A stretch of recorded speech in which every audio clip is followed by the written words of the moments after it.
বিভিন্ন ব্যক্তিদের শুধু কল রেকর্ড না, বিভিন্ন ফুটেজ, ডিজিটাল এভিডেন্স। শুধু কল রেকর্ড বললে কিন্তু একটা ভুল মেসেজ যাবে। শুধু ফুটেজ, কল রেকর্ড, মেসেজ এবং আদার ইলেকট্রনিক এভিডেন্স, এগুলো সবই আমরা যাচাই বাছাইয়ের জন্য চেয়েছি। যে কোনো ডিজিটাল ডাটা, এই মামলার একটা ইম্পর্টেন্ট পার্ট হচ্ছে ডিজিটাল তথ্য উপাত্ত। এই ডিজিটাল তথ্য উপাত্ত কোর্টে প্রেজেন্ট করার আগে এটা সার্টিফিকেশনের প্রয়োজন হয়।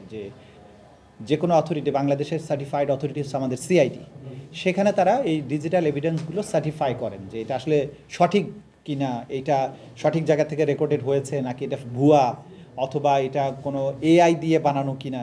এই যে বিষয়গুলো, এটাকে পরীক্ষা নিরীক্ষা ছাড়া আদালতে উপস্থাপনযোগ্য হয় না। এটা জাতীয় আইনে এবং আন্তর্জাতিক আইনে এই বিধানটা আছে।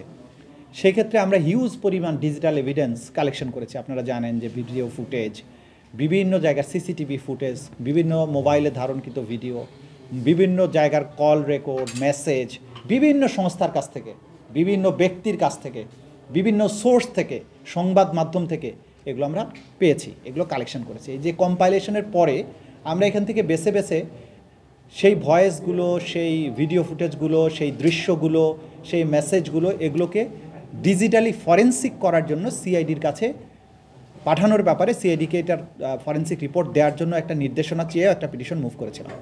সেই পিটিশনে আমরা আমাদের প্রাপ্ত তথ্যগুলো ওরা সার্টিফিকেশন দেবে।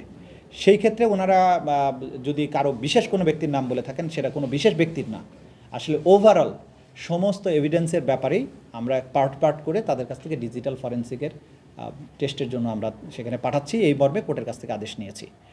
সরকারের কোনো সংস্থার ব্যাপারে সহযোগিতা বা অসহযোগিতার ব্যাপারে কোনো আনুষ্ঠানিক বক্তব্য আমরা দিচ্ছি না, কারণ এটা চলমান একটা প্রক্রিয়ার মধ্যে আছে।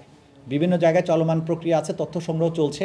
সুতরাং কাউকে এই মুহূর্তে আমরা দায়ী করা বা তাদের কারো বিরুদ্ধে ব্লেম করার মতো অবস্থায় আমরা এখনও যাই নাই। যখন আমাদের প্রয়োজন হবে, যদি কোনো সংস্থা সহযোগিতা না করে, আপনারাও জানেন যে আইনগত পদ্ধতি আছে সেই ব্যাপারে ব্যবস্থা গ্রহণের।